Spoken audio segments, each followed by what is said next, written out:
Welcome to Miss Scarlett. Subscribe and don't miss out on Patreon. Have fun! In their weekly ritual, Emily and her roommate embarked on an adventure into the heart of the city. Every Saturday, they braved the morning chill, united in their mission to uncover hidden gems at estate sales. The day's quest led them to an ancient Victorian mansion, its facade weathered and proud on the fringe of civilization. "Maddox, it's been ages since you last indulged in a purchase," Emily said, her voice imbued with gentle persuasion as she playfully tugged at the snug sleeve of his worn leather jacket.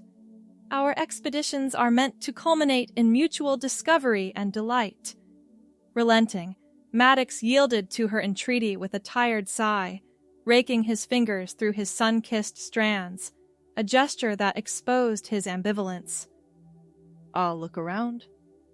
The Victorian was filled with antiques that smelled of age and neglect.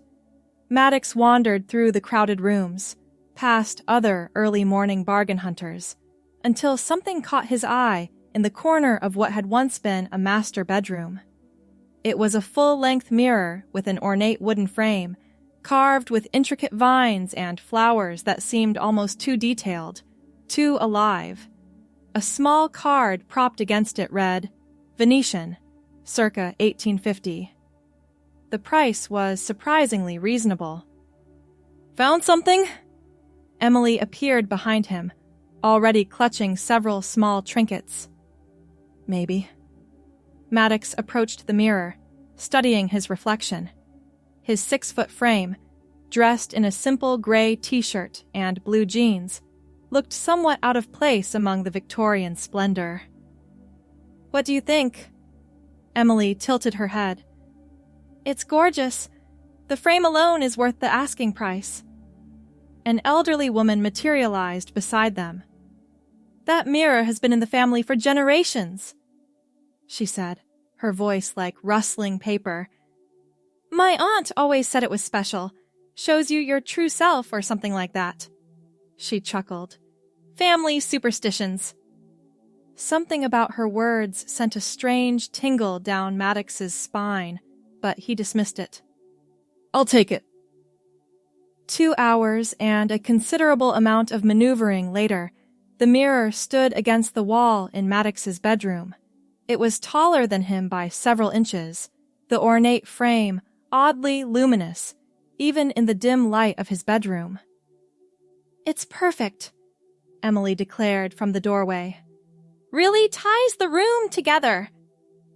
"If by ties the room together you mean makes everything else look like garbage, then yeah, sure." Maddox laughed.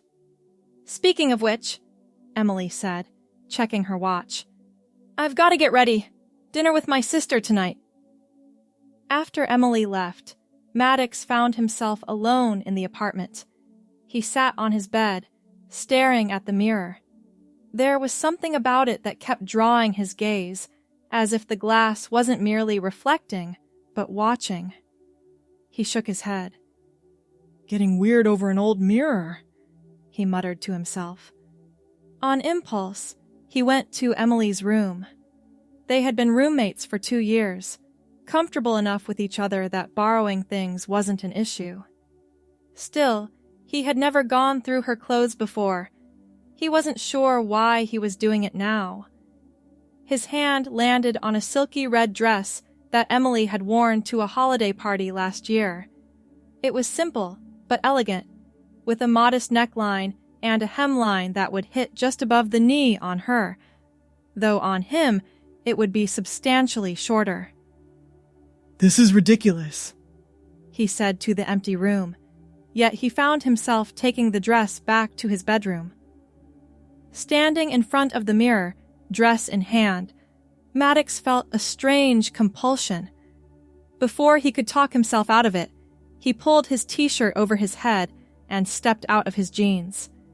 He slipped the red dress over his head, the cool silk sliding against his skin. The dress was tight across his broader shoulders and chest, and much too short, ending high on his thighs. He should have looked ridiculous, but when he looked in the mirror, his reflection wasn't what he expected. Instead of an awkward man in an ill-fitting dress, he saw a woman. She had his features, but softer somehow. Higher cheekbones, fuller lips, longer lashes framing his same hazel eyes. His short brown hair appeared longer, falling in auburn waves past her shoulders. Maddox blinked. The woman in the mirror blinked back. He raised his hand. The reflection raised hers, the movement synchronized, but the image completely different. Where his hand was large with square fingernails, hers was delicate, with oval-shaped nails painted a soft pink. "What the hell?" He stumbled backward, and the spell was broken. His reflection returned to normal, a man in a too small red dress.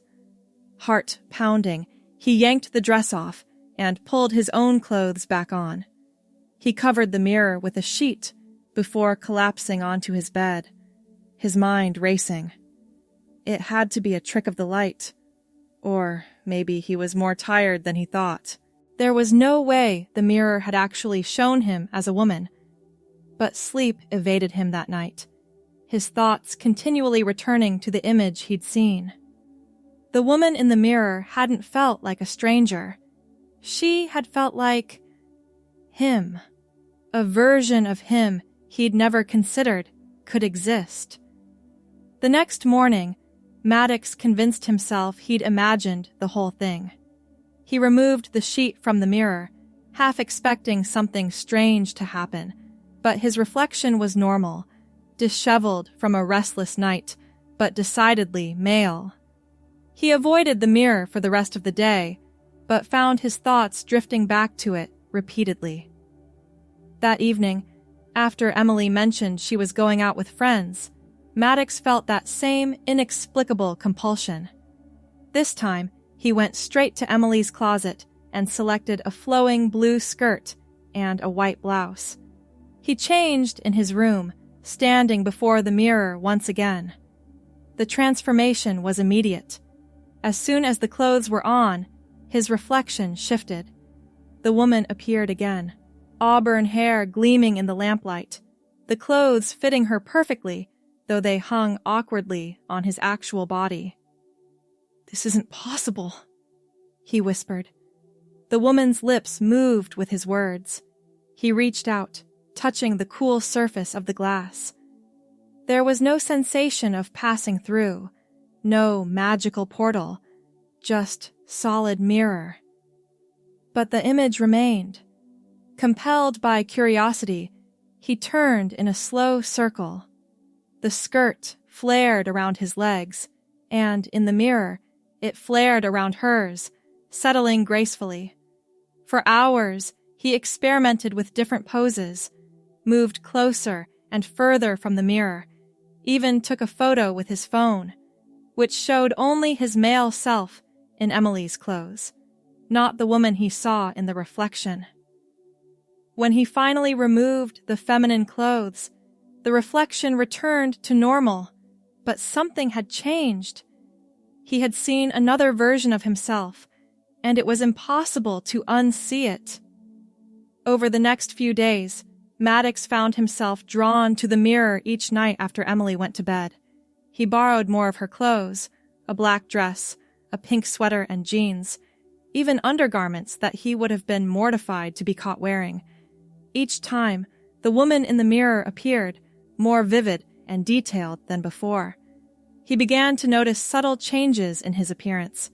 His hair seemed to be growing faster than usual. His skin felt softer. When he shaved, it took longer for stubble to reappear. A week after buying the mirror, Maddox found himself at a department store, standing awkwardly in the women's section. His face burned with embarrassment as he selected a simple green dress, claiming it was for his girlfriend when the cashier smiled at him.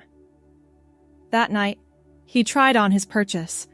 The dress fit poorly on his male frame, but in the mirror, it hugged the curves of his female reflection perfectly. The woman stared back at him, auburn hair now cascading past her shoulders, though his actual hair had only grown about an inch. Who are you? He asked the reflection. The woman's lips moved with his, but he could have sworn he heard a whisper, like the ghost of a voice. I'm you. That night, he dreamed of the woman in the mirror. In the dream, they switched places. She stepped out into the world while he remained trapped behind the glass. He woke in a cold sweat, but instead of fear, what he felt was envy. 2 weeks after the estate sale, Emily knocked on his door as he was getting ready for work. Hey, can I borrow your blue button-down? Mine's at the dry cleaners, she asked through the door. Sure, it's in the closet, he called back. When she opened the door, she stopped short. Maddox, your hair. He reached up self-consciously. His brown hair now brushed his collar, longer than he'd worn it since high school. Just trying something different, he muttered. Emily nodded, but her expression was curious. It looks good. Softer, somehow. At work, his co-workers made similar comments. His boss even asked if he was using a new skincare routine, noting that his complexion looked brighter. Maddox mumbled excuses and retreated to his office, uncertain whether to be alarmed or pleased by the changes. That night, he bought more clothes online, dresses, skirts, blouses, even shoes that he hoped would fit his larger feet. Each purchase felt both terrifying and thrilling. By the third week, the changes were becoming harder to hide. His facial features had subtly shifted, becoming more androgynous. His body hair had thinned dramatically. His voice occasionally cracked and softened mid-sentence. Are you feeling okay? Emily asked one morning over coffee. You seem different lately. Just stressed with work, he lied, avoiding her gaze. That evening, a package arrived containing the clothes he'd ordered. He waited until Emily left for her yoga class before opening it. Inside was a black cocktail dress, a red blouse, several skirts, and heels that were larger than average women's sizes, but still smaller than he needed. Standing before the mirror in the black dress, he gasped. The reflection was more solid than ever, and the woman's features were so clearly visible, it was as if she stood on the other side of a window, rather than in a mirror. Her auburn hair fell in waves to the middle of her back, though his own had only grown to just past his ears. But most shocking of all, his body was beginning to match the reflection. His waist had narrowed, his hips widened slightly. The dress that should have been tight across his chest now fit surprisingly well, as if his body had reshaped itself. What's happening to me? He whispered, both frightened and fascinated. The whisper came again, stronger this time. You're becoming who you're meant to be. He spent hours in front of the mirror that night, trying on every new item, watching as his reflection showed him not as he was, but as he was becoming. When he finally went to bed, still wearing the black dress, he felt a strange sense of peace. The next morning, he awoke to find that his pajamas had been replaced with a nightgown he didn't remember owning. His hair, now undeniably auburn rather than brown, fell across his face. He rushed to the mirror. For the first time, his reflection matched his actual appearance exactly, except that both he and his reflection were decidedly feminine. The nightgown draped over subtle curves. His face was softer, with fuller lips and longer lashes. His hands were smaller, his fingers more delicate. He hadn't merely seen a female version of himself in the mirror. He had become her. panic set in. He grabbed his phone, intending to call for help, though he wasn't sure who to call or what he would say. But when he saw the background image on his phone, a selfie he'd taken a month ago, he froze. The photo had changed. Instead of showing Maddox, it showed a woman with auburn hair and his same hazel eyes, smiling at the camera. Every photo in his phone had changed. Every document in his wallet now identified him as Ophelia Winters, rather than Maddox Winters. Even his driver's license showed a female face, the face he now wore. Emily knocked on his door. "Ophelia, your breakfast is getting cold." Ophelia. The name resonated within him, feeling more right than Maddox ever had. "Coming!"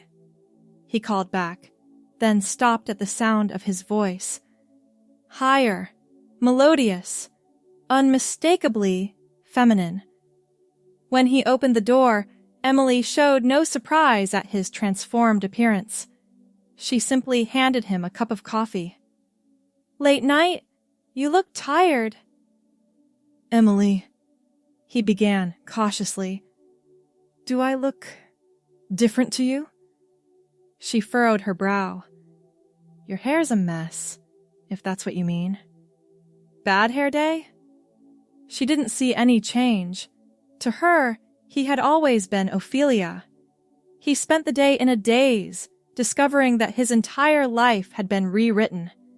His work emails were addressed to Ms. Winters. His closest clothes were all feminine. Even his memories were beginning to shift, overlaying his male past with female experiences. That evening, he stood before the mirror again, wearing a simple blue dress. The reflection showed exactly what he saw in reality: a woman with auburn hair, hazel eyes, and a petite figure. "Is this real?" he asked the mirror. No whisper came this time. The mirror was just a mirror now, reflecting the truth of what he had become. In the weeks that followed, the last remnants of Maddox faded away. Ophelia emerged fully, not as a disguise or an alternate version, but as who she truly was. She donated the few remaining men's clothes that had somehow stayed in her closet, replacing them with dresses, skirts, and blouses that felt natural and right. The mirror still stood in her bedroom, but it no longer showed a different reflection. It showed Ophelia as she was, a woman with auburn hair that now reached the middle of her back, with a graceful figure and an increasingly confident smile. Sometimes, late at night, she would stand before it and try to remember what it had felt like to be Maddox. The memories were blurry, like trying to recall a character from a book rather than her own experience. The discomfort and awkwardness she had felt in a male body seemed like a distant nightmare. 3 months after purchasing the mirror, Ophelia invited Emily to join her for coffee at their favorite cafe. Emily arrived in a rush, her blonde hair pulled back in a messy ponytail, wearing her usual weekend outfit of jeans and a sweatshirt. "Sorry I'm late," she said, sliding into the chair across from Ophelia. "The estate sale was packed today." Ophelia smiled, smoothing the fabric of her green dress. "Find anything good?" "Actually, yes." Emily pulled a small wooden box from her bag. "It reminded me of your mirror. Same kind of carvings. The old lady selling it said it belonged to the same family." The box was indeed carved with the same vine and flower pattern as Ophelia's mirror. A small brass key protruded from the lock. "Open it," Emily urged. With slightly trembling fingers, Ophelia turned the key. The lid lifted to reveal a folded piece of yellowed paper, and underneath it, a delicate silver necklace with a pendant shaped like a mirror. She unfolded the paper. The handwriting was faded but legible. "To whoever finds this box, The mirror of true reflection shows not what is, but what should be. It grants the deepest wish of the heart, even wishes unknown to the mind. If you have found your true reflection, wear this pendant as a symbol of your transformation, and the mirror's work will endure. If you reject what you have seen, return the pendant to this box and break the mirror at midnight under a full moon, and all will be as it was. Ophelia stared at the words, then at the necklace gleaming in the sunlight, streaming through the cafe window. "It's pretty," Emily said, oblivious to the significance. "Are you going to wear it?" In that moment, Ophelia saw two paths before her. She could return to being Maddox, return to a life of never quite fitting in her own skin, or she could embrace who she had become, who perhaps she had always been meant to be. She lifted the silver necklace, fastening it around her neck. The pendant rested just above her heart, warm against her skin. "It's perfect," she said. That night, Ophelia stood before the mirror for the last time. Her reflection smiled back at her, auburn hair gleaming in the lamplight, the silver pendant catching and reflecting the light. She no longer needed the mirror to show her who she truly was. She knew. With gentle hands, she covered the mirror with a sheet. Tomorrow, she would donate it to the local museum, where its magic might find another soul in need of transformation. But its work with her was complete.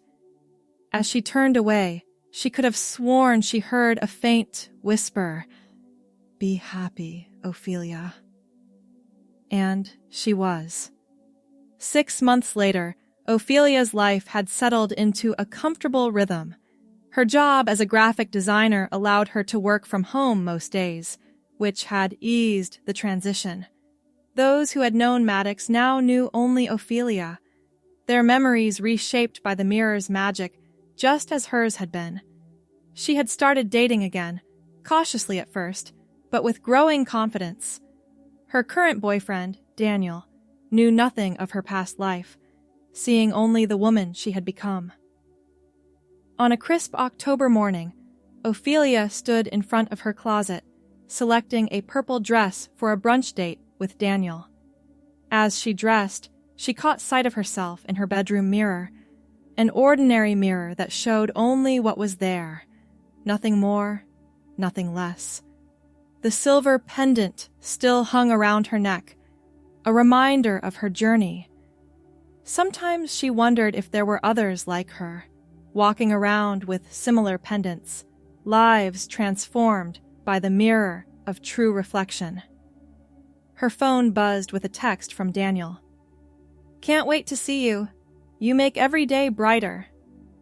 Ophelia smiled, running her fingers through her auburn hair. The mirror had shown her her true self, but it was she who had found the courage to become that person. As she left her apartment, she passed the framed photograph on her wall, herself and Emily at the beach last summer, both laughing at the camera. In it, Ophelia wore a flowery sundress, her auburn hair lifted by the ocean breeze, her smile radiant. It was the smile of someone who had found her place in the world, someone who had become her true reflection. "Ready for brunch?" Daniel asked when she met him outside the restaurant. He was tall, with kind eyes and a gentle smile. "More than ready," Ophelia replied, taking his hand. Together they walked into the restaurant, leaving behind any trace of the person she had once been. The mirror's magic had revealed her true self, but it was Ophelia who had embraced that revelation, stepping fully into a life that finally felt right. As they sat down at their table, Daniel reached across and touched the silver pendant at her throat. "I've always loved this necklace. It suits you perfectly." Ophelia smiled, her hand rising to cover his. It's very special to me, a reminder of an important transformation. Transformation? Daniel's eyes were curious. A journey to becoming who I truly am, she said simply. He nodded, accepting her words without pressing for details. Well, I'm glad you made that journey.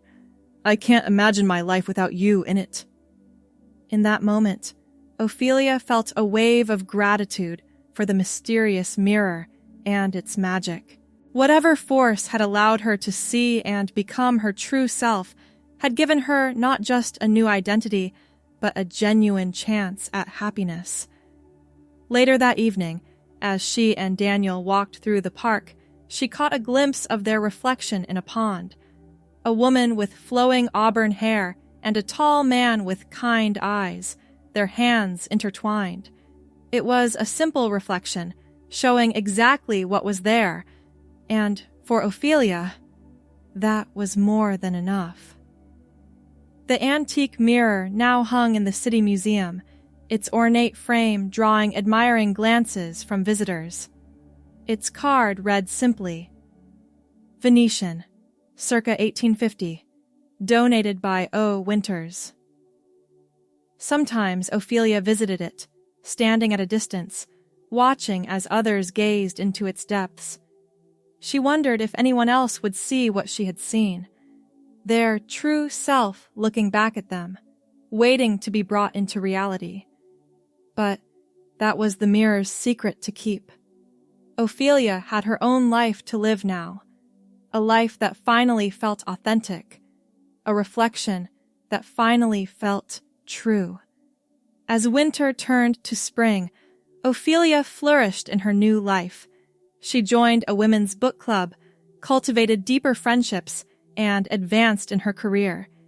Each day brought new experiences that affirmed her transformation. One evening, as she was preparing dinner, Emily burst into the apartment, her face alight with excitement. "You'll never believe what happened!" She pulled out her phone. "Remember that antique box I found? The one that had your necklace?" Ophelia nodded, her hand automatically rising to touch the silver pendant. "I went back to that estate sale place today, and the old woman recognized me. She asked about the box, and when I told her I'd given the necklace to you, she wanted to meet you." Emily scrolled through her phone. "She gave me this." It was a photograph, sepia-toned with age. In it, a young woman stood beside the ornate mirror that had once belonged to Ophelia. The woman wore a high-necked Victorian dress, her posture formal, but her eyes kind. Around her neck gleamed a familiar silver pendant. "Look at the back," Emily urged. Ophelia turned the phone over to see the digital image of the photograph's reverse side. Written in faded ink were the words, Eleanor Winters, 1897. "Winters?" Ophelia whispered. "Like my last name." "The old woman says Eleanor was her great-great-aunt. She never married, but adopted a baby boy who carried on the Winters name." Emily took back her phone. "Isn't that a weird coincidence? Do you think you might be related?" Ophelia stared at the image of Eleanor, at the pendant that matched her own, at the mirror that had changed her life. It wasn't a coincidence. Somehow, the mirror had found its way back to a Winters family member, perhaps guided by whatever magic it possessed. "Maybe," she said softly. "Maybe we are related." That night, after Emily had gone to bed, Ophelia found herself drawn to the museum's website. The mirror was featured in their new exhibition on Venetian craftsmanship. The accompanying text mentioned that it had been in the possession of one family for generations before being sold and eventually donated to the museum. Ophelia wondered how many others like her and Eleanor had found their true selves in that glass.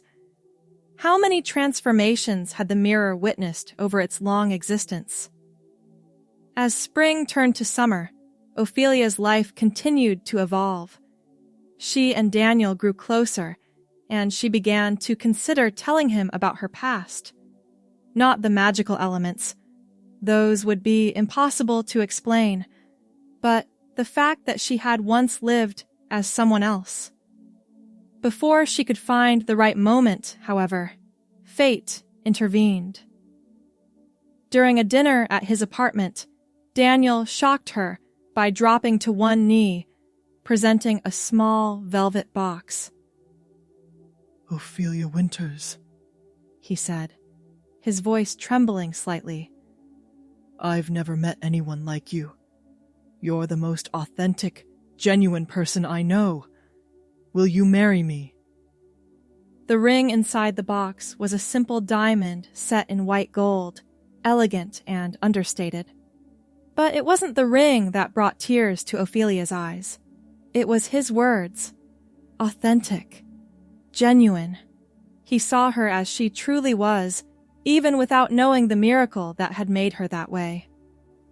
"Yes," she whispered, extending her hand. "Yes, I will." As he slipped the ring onto her finger, she made a decision. She would tell him the truth, as much of it as she could. He deserved to know the woman he was marrying, even if he couldn't understand all the magic that had brought her into being. Later that night, curled beside him in bed, she began her story. "There's something I need to tell you," she said softly. "Something about who I was before we met." Daniel propped himself up on one elbow, his expression open and curious. "I'm listening." Ophelia took a deep breath. "I wasn't always the person you see now. I was born different." Slowly, carefully, she explained her journey, framing it in terms he could understand, speaking of gender identity and transition rather than magical mirrors. She told him how she had struggled with her identity, how she had finally embraced who she truly was. It wasn't the whole truth, but it was a truth he could comprehend. When she finished, Daniel was silent for a long moment. Then he reached out, taking her hand in his. "Thank you for trusting me with this," he said. "It doesn't change how I feel about you. If anything, it makes me admire you more. Your courage, your authenticity." Relief washed over her. "You're not upset?" "Why would I be upset?" he asked. "You're the woman I fell in love with. How you became that woman doesn't change who you are now." In that moment, Ophelia realized that the mirror's magic extended beyond physical transformation. It had led her to this moment, to this man who could see her true self regardless of her past. Their wedding was small, but beautiful, held in a garden filled with flowers that matched Ophelia's bouquet of purple and white blossoms. She wore an elegant gown of ivory silk, its simplicity highlighting her natural beauty. Her auburn hair was styled in loose waves down her back, adorned with tiny pearl clips that caught the sunlight. Emily stood beside her as maid of honor, beaming with happiness for her friend. And when Ophelia and Daniel exchanged their vows, she felt that she was making a promise not just to him but to herself, to live authentically, to embrace the person she had become. At the reception, an elderly woman approached her. It took Ophelia a moment to recognize her as the woman from the estate sale where she had first found the mirror. "You look beautiful, dear," the woman said, her eyes twinkling. "The pendant suits you." Ophelia's hand went to the silver mirror pendant, which she had worn beneath her wedding dress. "Thank you. It's very special to me." "It's found its rightful owner," the woman said cryptically. "Just as you've found your rightful self." Before Ophelia could respond, the woman had melted back into the crowd, leaving her to wonder how much the elderly stranger truly knew. As years passed, Ophelia and Daniel built a life together. They bought a house with a garden where Ophelia planted flowers that reminded her of those carved into the frame of the magic mirror. They discussed having children, perhaps through adoption, creating a family bound by love rather than biology. Occasionally, Ophelia still visited the museum to look at the mirror. It never showed her anything but her true reflection now, a confident woman with auburn hair, wearing the silver pendant that had sealed her transformation. Once, she brought Daniel with her, watching his face as he admired the craftsmanship of the frame. "Beautiful work," he commented. "Hard to believe it's so old." "Some things are timeless," Ophelia replied, squeezing his hand. On their 5th wedding anniversary, Daniel surprised her with a gift, a small painting of the two of them standing before the mirror in the museum. The artist had captured them from behind, their reflections visible in the glass. "To remember where we've been," he said, as she unwrapped it. "And to celebrate who we are now." Ophelia hung the painting in their bedroom, a daily reminder of her journey and the magic that had allowed her to become her true self. The mirror had shown her who she was meant to be, but it was her own courage that had allowed her to embrace that reflection. Every morning, she touched the silver pendant at her throat, a gesture of gratitude for the transformation that had brought her true happiness. And every evening, she looked in her ordinary bedroom mirror and saw exactly what she expected to see. Ophelia Winters, exactly as she was meant to be. The mirror of true reflection had shown her the way, but the life she lived now was entirely her own, authentic, genuine, and finally, completely real. Thanks for watching, my girlies! Be sure to check out Patreon for more!